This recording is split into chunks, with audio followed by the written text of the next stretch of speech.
I'm Jennifer, 31 female. My husband David and I live in a modest but comfortable house that we've slowly been turning into a home. I'm an architectural drafter, spending my days translating visions into precise blueprints, while David, a construction manager, takes those blueprints and makes them real.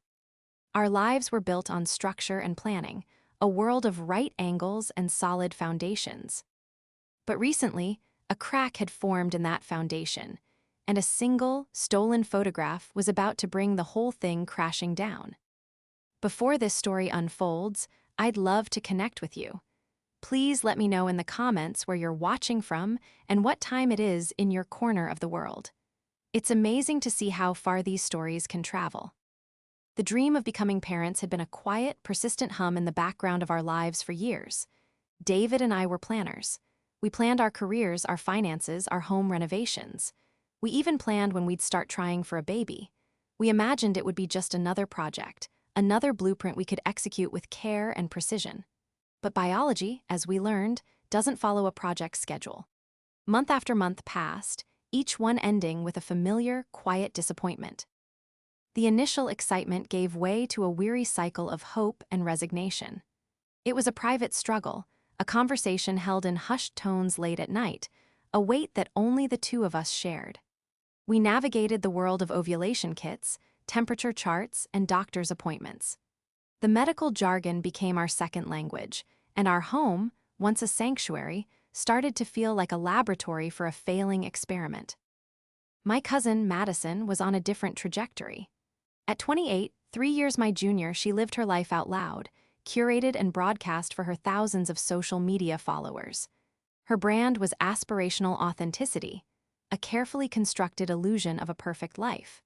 She was a local influencer, partnering with boutiques and brunch spots, her days a carousel of photogenic meals, trendy outfits, and motivational quotes.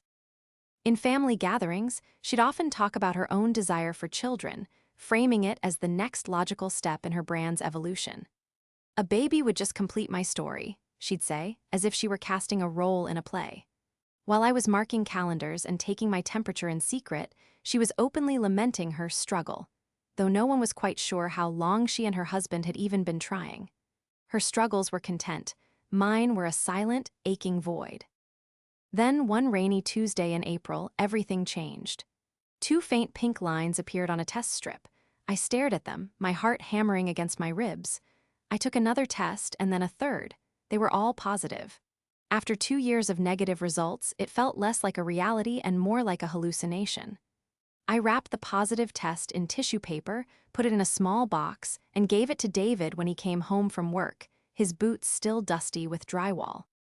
The look on his face, a slow dawning, incredulous joy, is a memory I will cherish for the rest of my life. The project was finally underway. The foundation was being laid for a new life. The first few weeks were a secret, a fragile bubble of happiness we kept just for ourselves.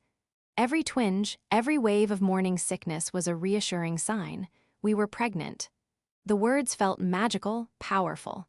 At our first doctor's appointment, we heard the heartbeat, a frantic, rhythmic drumming that sounded like the most beautiful music in the world. It was real. The 12-week scan was the day we felt we could finally exhale. It was the milestone, the so-called safe zone. We watched the grainy, black-and-white image on the screen, mesmerized. The technician pointed out the tiny, flickering heartbeat, the developing spine, the little buds that would become arms and legs. It was a person. Our person. We got a single, printed photo from that scan. It wasn't the clearest image, a ghostly silhouette against a dark background, but to us, it was everything. It was the first picture of our child. In the top right corner, the hospital's standard information was printed in stark, digital text: my full name, the date, and the name of the clinic. At the time, I barely noticed it. My eyes were only for the tiny, precious life in the center of the frame. We decided it was time to share our news, but cautiously. We created a small, private group chat on a messaging app. It included only our parents and siblings. I uploaded the ultrasound picture with a simple caption: "Looks like our little project is officially under construction. Baby coming this fall." The response was immediate and overwhelming. Tears, exclamation points, and heartfelt congratulations flooded the chat. It was a moment of pure, unadulterated family joy. My mother, Linda, called me, weeping with happiness. David's parents were ecstatic. For the first time in years, the future felt bright and full of promise. Later that day, my mom suggested we add our aunts and uncles to the chat so they could see the news directly from us. It seemed like a good idea. We added my Aunt Patty, Madison's mother, among others. The congratulations started anew. Aunt Patty sent a string of heart emojis, followed by, "So happy for you guys, Madison will be thrilled." I saw that Madison herself had seen the message and the photo. She added a single, simple reaction, a like emoji. No text, no call. Just a small, digital acknowledgement. It seemed a little cool for her usually effusive personality, but I was too happy to give it a second thought. I was floating on a cloud of bliss, holding onto that one precious photo as proof that our dream was finally coming true. It was a tangible piece of our fragile hope, a promise of the life we were about to build. We had no idea that in the hands of another, that same photo would become a weapon used to shatter our world. The hope was more fragile than we could ever have imagined. The next few weeks passed in a blur of happy preparations. We started clearing out the spare room, debating paint colors, and browsing for cribs. The world seemed softer, more vibrant, but at our 16-week checkup, the music stopped. The doctor's face was grim as she moved the ultrasound wand over my belly. The room, which had once been filled with a frantic, beautiful heartbeat, was silent. Utterly, devastatingly silent. The days that followed are a gray, hollow fog in my memory. There was the clinical coldness of the hospital, the physical pain, and an emotional agony so profound, it felt like a part of my soul had been physically carved out. We came home to a house that felt too big, too quiet. The half-painted nursery was a monument to a future that had been stolen from us. Grieving a child no one else had ever met is a uniquely lonely experience. Our baby was real to us, but to the rest of the world, it was just a concept, a potential that was never realized. In the depths of that grief, the ultrasound photo became even more significant. It wasn't just a picture anymore, it was the only proof that our baby had existed. It was our only tangible connection to the child we had loved and lost. A few days after we came home, I went back into the private family chat. My hands trembled as I typed the words, explaining what had happened. It was the hardest message I've ever had to write. The outpouring of love and sympathy was immediate. Everyone was heartbroken for us. My mom and David's mom were our rocks, dropping off food, calling to check in, offering a shoulder to cry on. Aunt Patty sent a message saying, "Thinking of you both, so sorry for your loss." Madison remained silent. No message, no call, not even an emoji this time. Her silence was strange, but in the all-consuming fog of my grief, I barely registered it. I was just trying to survive, minute by minute, clinging to David and the memory of a tiny, flickering heartbeat on a black and white screen. The world doesn't stop for grief. The sun continues to rise and set, deadlines at work still loom, and the relentless scroll of social media marches on. For weeks, I felt like I was moving through someone else's life. I'd go to my job as an architectural drafter, staring at blueprints and schematics, my mind a blank slate. The precision and order that I once loved about my work now felt mocking. How could I create such perfect, structured plans for buildings when my own life had crumbled into chaos? David was my anchor.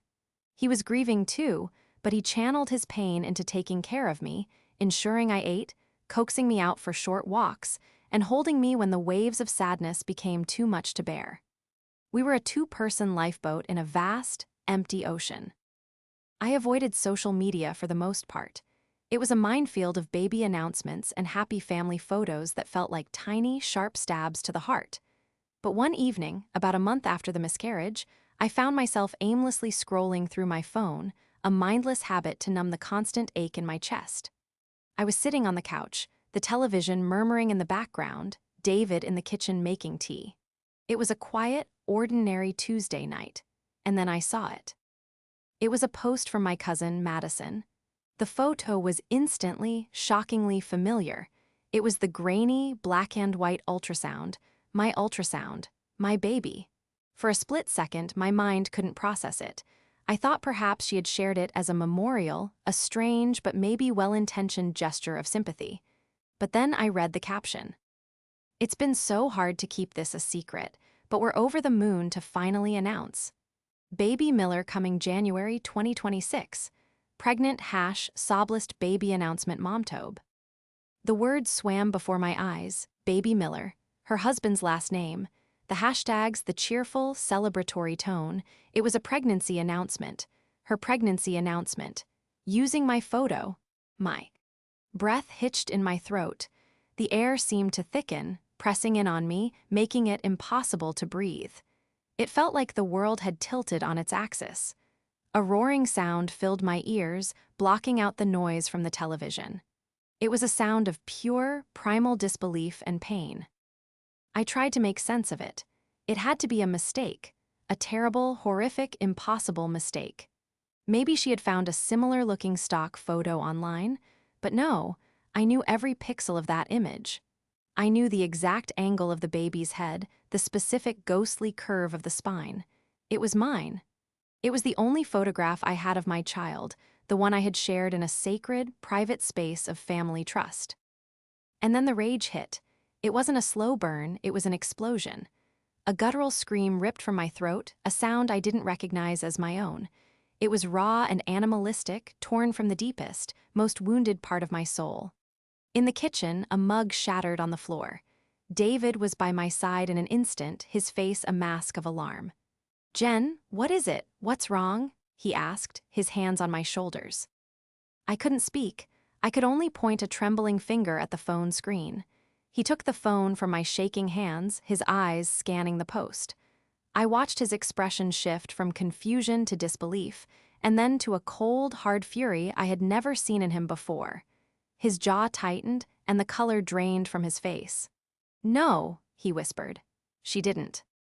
But she had. We stared at the screen together, the cheerful post a grotesque mockery of our grief. My ultrasound, my baby's image being used to celebrate a life that wasn't hers. Underneath the photo, the comments were already pouring in. "OMG, congrats, Maddie. So thrilled for you guys. Can't wait to be a grandma again." That one was from my Aunt Patty. The irony was so bitter it tasted like acid.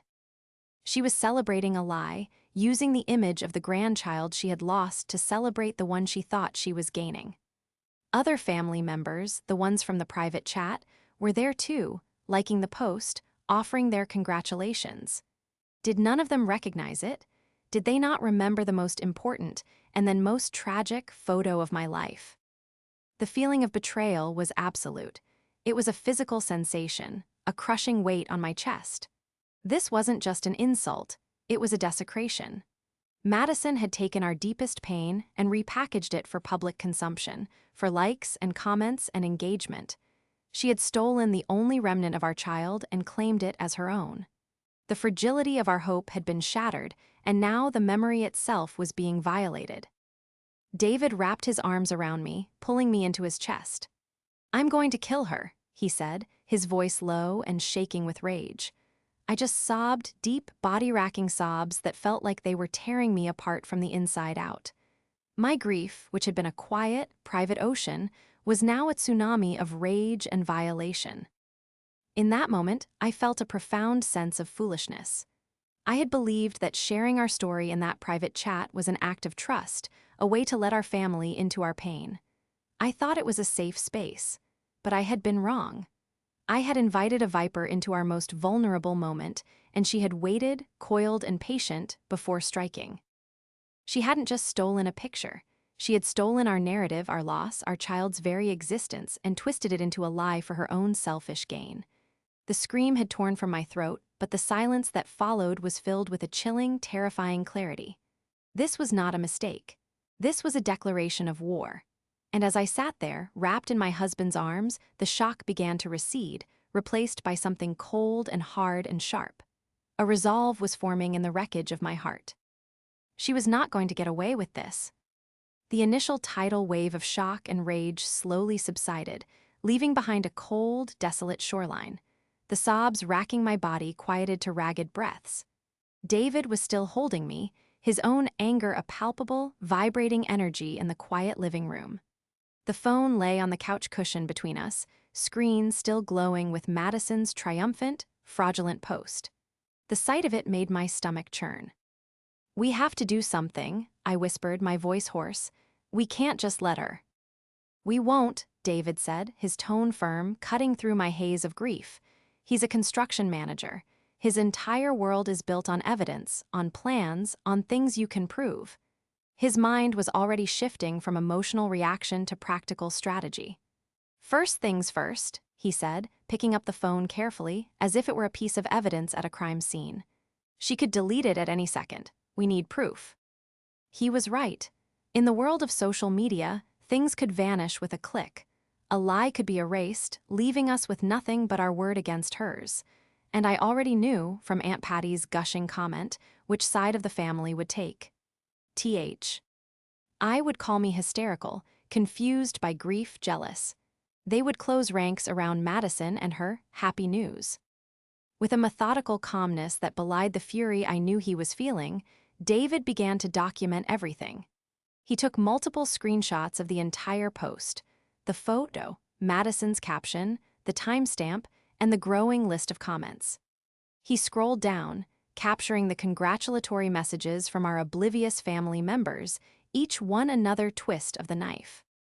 Then he used his own phone to record a video, slowly scrolling through the post, showing it was live on her feed, proving it wasn't a fabrication on our part. "Your name," I said suddenly, a thought cutting through the fog. "Jen, my name is on the picture." David stopped. "What?" "The scan," I clarified, my mind racing back to that day at the clinic. "In the corner, the hospital prints the patient information on it. My name, the date, it's there." We both leaned in closer to the screen. David swiped to the screenshot he'd just taken and zoomed in, pinching the image until the pixels started to blur.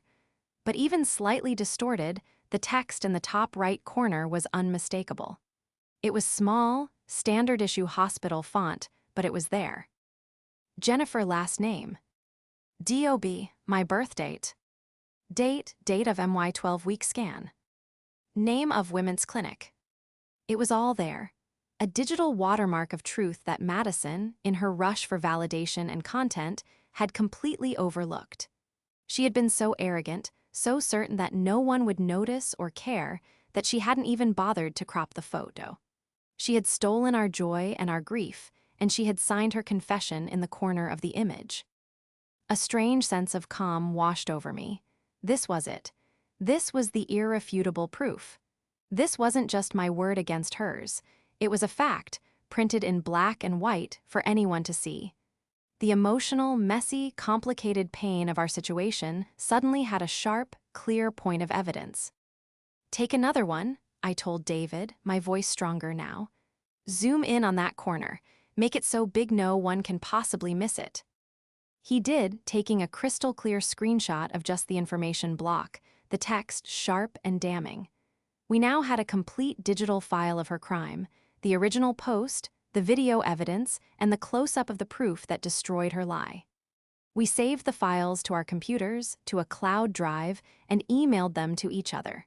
We created a fortress of evidence. As David worked, I watched the comments on the live post continue to tick upward. Friends of Madison, other local influencers, distant relatives, all of them showering her with love and excitement. "I knew you had a secret glow about you," one wrote. "Can't wait for all the cute baby bump pics," wrote another. Each comment was a small, sharp paper cut on my already wounded heart. They were all celebrating a fantasy built on the foundation of my reality. And then I saw a comment from my own mother, Linda. "Madison, dear, can you please call me?" It was such a simple, innocuous message, but I knew my mom. I could hear the confusion and worry in those few words. My mom was one of the few people who I had shown the physical copy of the ultrasound photo to. She had held it in her hands. She knew. Unlike the others who had only seen it once in a fleeting group chat message, my mom would have recognized it. She wouldn't have made a scene in the comments, but her quiet request was a signal. She knew something was deeply wrong. Seeing her message solidified my resolve. This wasn't just about me and David anymore. This was about our family, torn apart by a lie. It was about my mother, being put in an impossible position. And it was about the memory of my child, a memory that Madison had so carelessly and cruelly tried to overwrite. We sat there in silence for a few more minutes, the digital evidence now safely stored. The initial shock had been replaced by a grim determination. David looked at me, his eyes searching mine. "What do you want to do, Jen?" I thought about the options. I could call Madison and scream at her. I could start a war in the family group chat. I could let my mom and Aunt Patty fight it out, but none of that felt right. Madison lived in a public world. Her entire identity was built on a curated online persona. She had used a public forum to desecrate something deeply private. Maybe the response needed to be public too.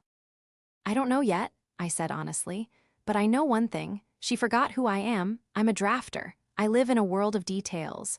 She thought she could get away with it because she doesn't pay attention to the details." I looked from the phone to David, my voice low and steady. "She's about to find out that the details are everything." The screenshots were more than just proof. They were the first draft of a new blueprint, a plan for deconstruction.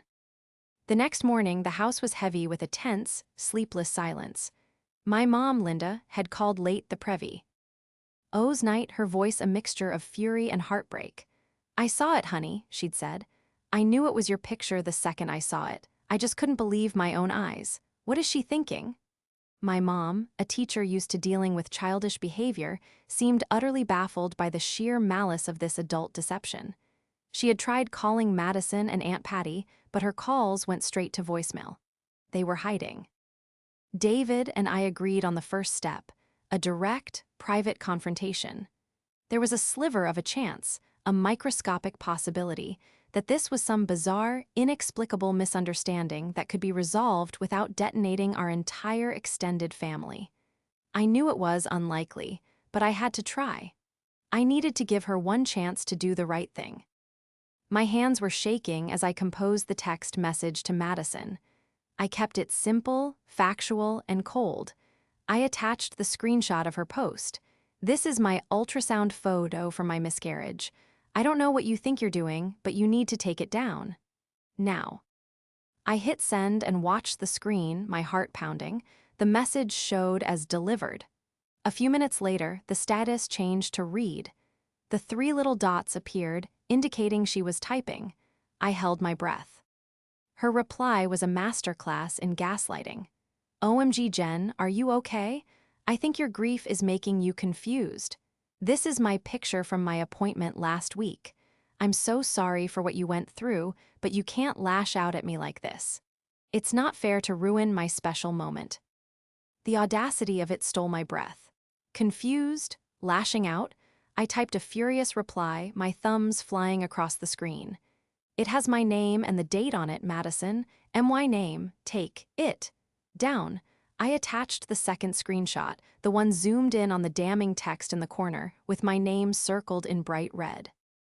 The message was read instantly. This time, there was no reply, no typing dots. A moment later, I tried to send another message, but it wouldn't go through. A notification popped up, "You can no longer send messages to this contact." She had blocked me. The same thing happened when I tried to call. Straight to voicemail. She had cut off all communication, retreating behind a wall of denial. The last sliver of hope for a peaceful resolution vanished. This was deliberate. She knew she was caught, and her strategy was to ignore me and hope I would just go away. My next call was to Aunt Patty. As her mother, surely she would see reason. Surely she wouldn't condone this level of cruelty. I was wrong. The moment I explained why I was calling, her voice turned sharp and defensive. "Jennifer, I am shocked at you," she said, her tone dripping with disapproval. "Madison is finally happy, and you're trying to tear her down with these bizarre accusations. She told me you might call. She said you've been unstable since your loss." The word unstable hit me like a physical blow. They were already building their narrative, painting me as the crazy, grieving woman, unhinged and jealous of her cousin's happiness. "Aunt Patty, it's not an accusation," I said, struggling to keep my voice even. "It's a fact. The photo has my name on it. Look at it. Zoom in on the corner." There was a pause. I could hear her moving around, the faint sound of clicking on a computer mouse. "I'm looking at it right now," she said finally, her voice flat. "It's a little blurry. Honestly, it could say anything. You're seeing what you want to see. Madison is pregnant. She's my daughter, I believe her. You need to stop this for the good of the family. Don't make this ugly." She was lying. It wasn't blurry. It was crystal clear. She had seen it, and she had chosen to ignore it. She chose her daughter's lie over my truth. She chose the fantasy of a grandchild over the memory of the one she had actually lost. Her loyalty, however misguided, was absolute. The conversation ended with her telling me not to contact her or Madison again and hanging up on me. The battle lines were officially drawn. It was me, David, and my mom against Madison and Aunt Patty. The rest of the family was caught in the middle. The family group chat, once a place of celebration and then of shared sorrow, became a war zone. My mom, unable to stay silent any longer, posted a message. "Patty, you and I both know that photo belongs to Jennifer. What Madison is doing is cruel and dishonest. She needs to take it down and apologize immediately." Aunt Patty's reply was swift and vicious. "My daughter is not a liar. How dare you accuse her of something so monstrous? Jennifer is jealous, and you are enabling her. We are leaving this chat. We don't need this negativity during what should be a happy time." And just like that, she and Madison left the group.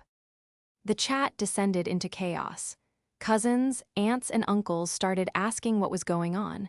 Some were confused. Some started to take sides. One of my cousins sent me a private message. "Hey Jen, I'm so sorry. I totally see your name in the corner of that pic. Madison is insane." But she wouldn't say it publicly, afraid of the family drama. Others were more skeptical. Another uncle messaged, "Are you sure? It seems like a crazy thing for her to do. Maybe it's a mistake." The whispers and lies were spreading. Madison and her mother were working the phones, spinning their story, painting me as a villain. They were counting on the family's desire to avoid conflict. They knew that many of our relatives would rather accept a comfortable lie than confront an ugly truth. It was a classic strategy of isolation. If they could make everyone believe I was unstable, my evidence wouldn't matter. That evening, David and I sat down with my mom. She was heartbroken over the rift with her sister, Patty, but her support for me was unwavering. "She's always enabled Madison," my mom said, shaking her head. "She lets her get away with everything. But this is a new low." We talked through our options. A private confrontation had failed.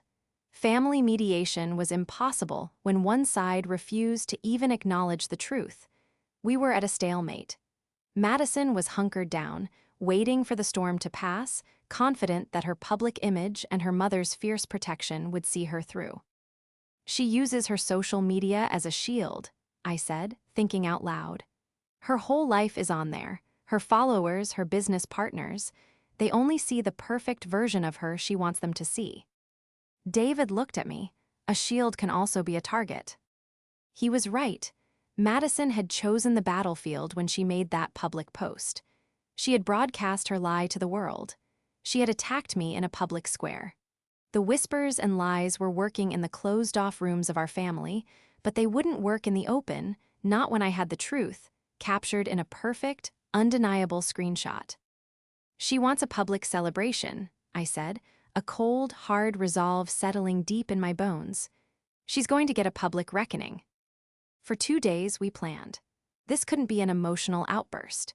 It had to be methodical, clinical, and undeniable, just like the blueprints I worked on every day. Any hint of hysteria, any emotional language, would just feed into the narrative Madison and Aunt Patty were so carefully crafting, that I was the unstable, grieving woman lashing out in a fit of jealousy.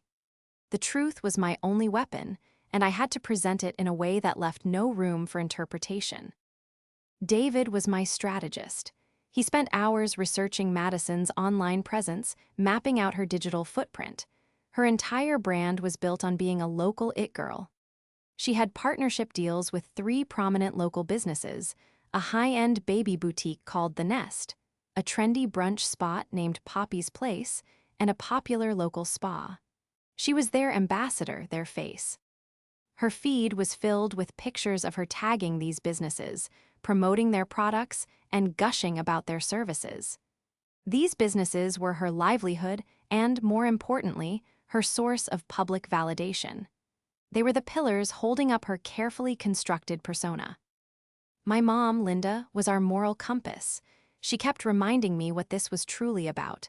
"This isn't just about punishing Madison," she said, her voice gentle but firm. "This is about honoring your baby. It's about reclaiming your story. Don't lose sight of that." She was right. Vengeance might feel good for a moment, but truth and dignity were what mattered in the long run. The plan was simple, but had to be executed perfectly. I wasn't going to engage in a messy, back-and-forth fight on Madison's page. I was going to create a single, powerful post on my own social media profile, which, while much smaller than hers, was connected to a wide network of mutual friends and community members. I spent an entire evening crafting the text. I wrote and rewrote it, stripping away every ounce of anger and leaving only the cold, hard facts. David read each draft, offering suggestions to make it clearer and more direct. Finally, it was ready. The post consisted of 3 parts. First, a simple, elegant graphic I designed myself. It had a soft gray background with text that read, "Truth is not a matter of opinion. It is a matter of fact. This is my fact and this is my story." The second part was the images. I created a carousel post. The first image was a side-by-side comparison. On the left was the screenshot of Madison's entire post, her face, my ultrasound, her deceptive caption. On the right was the zoomed-in screenshot of the corner of the scan, with my name and the date circled in a calm, clear red line. No angry scribbles, just a neat, precise circle, like a drafter marking a critical detail on a blueprint. The subsequent images were the standalone screenshots, offering undeniable proof. The third part was the caption. This was the most important piece. For friends and family who have and the recent pregnancy announcement from my cousin, Madison Miller, I am writing this to clarify the situation and reclaim my own story. A month ago, my husband David and I experienced the devastating loss of our much-wanted baby through a miscarriage. It is a private and profound grief. The one tangible memory we had of our child was this ultrasound photo. We shared it, and our subsequent loss, in a private family chat, trusting we were in a safe space. This week, my cousin Madison used this exact photo to announce a pregnancy of her own. As you can see from the evidence provided, the photo clearly displays my name, my personal information, and the date of my appointment. This was not a mistake. When I privately asked her to remove it, she refused, blocked me, and with her mother has attempted to portray me as unstable and jealous. The theft of this image is not just a lie for social media clout. It is a desecration of my child's memory. It is an exploitation of my deepest pain for her personal gain. My grief is not her content. My loss is not her stepping stone to likes and congratulations. I am not seeking drama. I am seeking truth. I am sharing this publicly because my private attempts at resolution were met with gaslighting and cruelty. I am doing this to honor the brief, beautiful life of the baby I lost. The final step was the tags. At the very bottom of the post, I tagged the 3 businesses she worked with, the Nest, Poppy's Place, and the Spa. I didn't say anything negative about them. I simply tagged them, ensuring they would be notified and see the post. On a Friday afternoon, when social media engagement is at its peak, David and I sat on the couch, my laptop open. My finger hovered over the post button. "Ready?" he asked softly. I took a deep breath and nodded. "Ready," I clicked. And then we waited. For the first few minutes, there was silence. Then a friend liked it. Then another. A comment appeared. "Jen, I am so sorry this happened to you. This is unbelievable." Then another. "I'm speechless. The proof is right there. How could she?"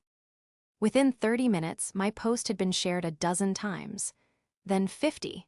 Then over 100. People I hadn't spoken to in years were messaging me, offering support. Mutual acquaintances who knew both me and Madison were commenting, expressing their shock and disgust. The narrative that Madison and her mother had tried to control in private whispers was being dismantled in a public forum, brought down by indisputable evidence. The first business to react was the Nest. About an hour after I posted, the tag to their name on my post vanished. A quick search showed that all of Madison's promotional posts for their boutique had been deleted from their page. A few minutes later, Poppy's Place followed suit. The spa was the last to go, but by early evening, every digital trace of their partnership with Madison had been scrubbed from the internet. A friend sent me a screenshot from a local community group. Someone had shared my post there, and it was exploding. People were horrified. Madison, who had built her brand on being a relatable local personality, was being exposed as a fraud. Her meticulously crafted image was shattering in real time. The public takedown was complete.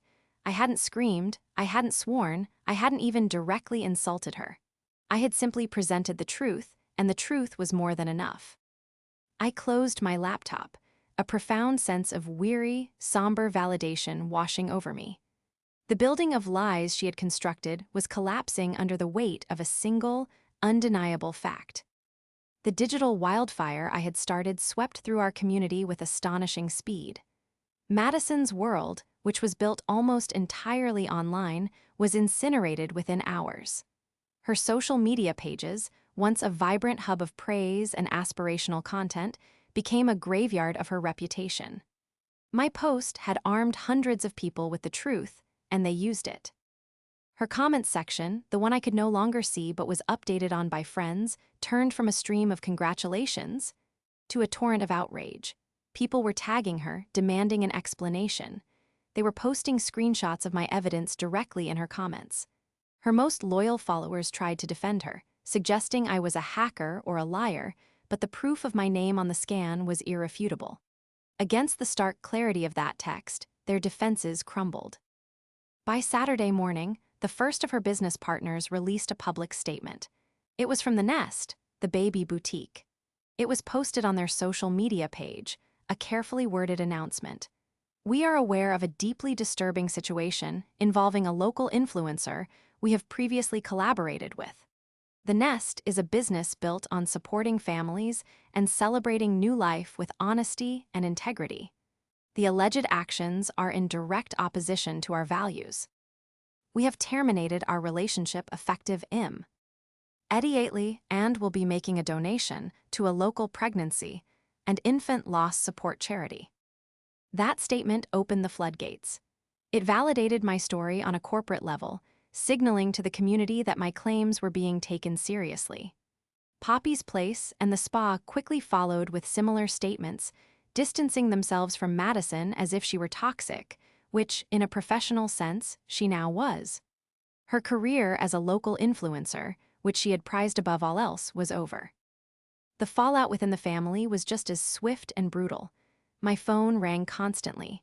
Relatives who had been silent or skeptical were now calling, falling all over themselves to apologize. "Jennifer, I am so sorry I ever doubted you," one uncle said. "I saw your post. I can't believe she would do something so sick." They had needed to see the community's reaction to finally accept the truth that had been right in front of them. Their desire to avoid drama was now outweighed by their desire not to be on the wrong side of a public scandal. Of course, the apologies didn't come from everyone. Aunt Patty and her branch of the family dug in their heels. They went completely silent. A cousin on that side of the family, who I had always been close to, sent me a short, cold text. "You've destroyed our family over a stupid picture. I hope you're happy." The message stung, but the logic was so twisted I couldn't even be angry. I hadn't destroyed the family. Madison's actions and their refusal to acknowledge them had. Late that night, Madison's entire social media presence vanished. She deleted her accounts. Her thousands of followers, her curated photos, her brand deals, all gone. It was a digital suicide, a final admission of guilt without ever having to utter the words, "I'm sorry." She couldn't face the public she had so desperately courted, not when they were holding her accountable for the truth. But there was no sense of victory. I had expected to feel a triumphant rush, a sense of vindication. Instead, I just felt empty. Exposing her lie hadn't brought my baby back. It hadn't erased the pain of the miscarriage. It hadn't healed the gaping wound in our family. It had simply confirmed a terrible truth: that someone I had grown up with was capable of a cruelty so profound it was almost incomprehensible.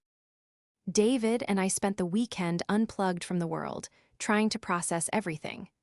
We went for a long walk in the woods, the silence of nature a balm after the digital noise. "Did we do the right thing?" I asked him, leaning my head on his shoulder as we sat on a fallen log. "We did the only thing we could do," he said, his arm tightening around me. "We told the truth, that's all. What happened after that was the natural consequence of her actions, not ours." He was right. We hadn't sought revenge so much as correction. We had corrected the public record. Still, the emotional cost was high. My relationship with my aunt and several cousins was likely severed forever. Family holidays would now be a minefield of tension and resentment. The landscape of our family had been permanently altered. The most difficult part was navigating the aftermath with my mom. She was deeply hurt by her sister's betrayal. Their relationship, already strained by years of Patty's enabling of Madison, was now shattered. "I don't know how I can ever look her in the eye again," my mom confessed to me over the phone, her voice thick with emotion. She chose to believe a lie because it was easier. She defended the indefensible. The fallout wasn't a clean, satisfying explosion. It was a slow, messy demolition. Friendships were strained, family ties were broken, and the entire situation left a lingering cloud of sadness. I had won the battle for the truth, but it felt like a hollow victory. The war had cost us all so much, and the silence from Madison and her mother was a constant, ringing reminder that there would be no apology, no remorse, no closure. There was only the wreckage they had left behind, and the daunting task of figuring out how to rebuild. The weeks and months following the public takedown were a period of quiet, deliberate reconstruction. The digital noise faded, the family drama settled into a cold war of silence, and David and I were left to navigate our new reality. The world no longer felt safe in the same way. The betrayal had taught us a harsh lesson about trust and the hidden depths of human nature. But it had also shown us our own strength. We started going to therapy, both individually and as a couple. It was a space where we could unpack the complex layers of our grief for our lost child, but also grief for our lost innocence and our fractured family. Our therapist helped me see that the rage I felt wasn't something to be ashamed of. It was a righteous response to a profound violation. It was the part of me that was fighting to protect the memory of my baby, the part that refused to let that memory be tainted by someone else's lie. One day, a thick envelope arrived in the mail. It had no return address, but I recognized Aunt Patty's handwriting. Inside was a letter from Madison. My hands trembled as I opened it, half expecting an apology, half expecting more venom. It was neither. It was 4 pages of self-pity. She wrote about her own struggles with infertility, her jealousy of my life, the pressure she felt to maintain her perfect online persona. She claimed she borrowed the photo in a moment of desperation, never thinking I would see it or that it would get so blown out of proportion.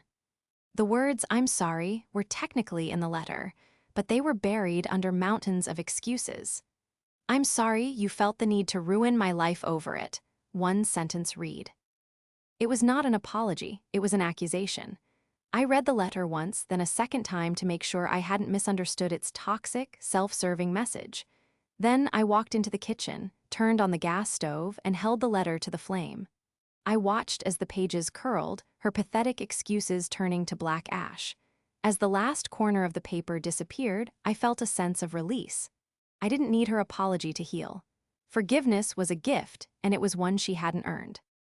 That act became a turning point.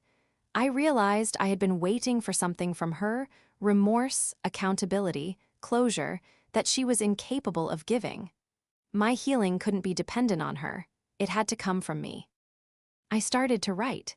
At first, it was just for myself, a way to process the trauma. I wrote about the hope, the loss, the betrayal, and the fight to reclaim my truth. The story poured out of me. I realized that my experience, while unique in its bizarre details, touched on a universal pain, the lonely, often silent grief of pregnancy loss. After much thought and encouragement from David, I decided to share a version of my story on a national blog dedicated to pregnancy and infant loss. I wrote it anonymously, focusing not on the family drama, but on the emotional journey. I wrote about how it felt to have the one tangible proof of my baby's existence stolen and desecrated. I wrote about the importance of protecting those sacred memories and the right to grieve without judgment. The response was overwhelming. Hundreds of women from all over the country left comments, sharing their own stories of loss and the thoughtless, hurtful things people had said or done. They thanked me for giving voice to their pain, for making them feel less alone. In their stories, I found a community I never knew I needed. My story, born from an act of profound violation, had become a source of connection and healing for others. From there, I started a small, private online support group. It became a sanctuary, a place where women could share their ultrasound photos, their memories, their due dates, and their grief without fear. We mourned together, we remembered together, and we helped each other heal. Life is different now. The chasm in our family remains. We don't see Aunt Patty or Madison. Family gatherings are smaller and sometimes awkward, but they are also more honest. The people who stood by us are the people who truly matter. My relationship with my mother has deepened into an unbreakable bond of mutual respect and love. David and I are still healing, but we are healing together. Our foundation, which once seemed so cracked, has been rebuilt with something stronger than concrete and steel, a shared resilience we never knew we had. The nursery is now my home office, a space filled with light where I draft plans for new buildings, new beginnings. Sometimes, I look at the single, framed ultrasound photo I keep on my desk. It's no longer a symbol of betrayal or a catalyst for drama. It is simply a picture of my child. A life that was brief but real. A life that mattered. Madison tried to steal my story and rewrite it as her own, but in the end, I was the one who got to write the final chapter. And it's a story not of revenge, but of resilience, of truth, and of reclaiming a fragile hope.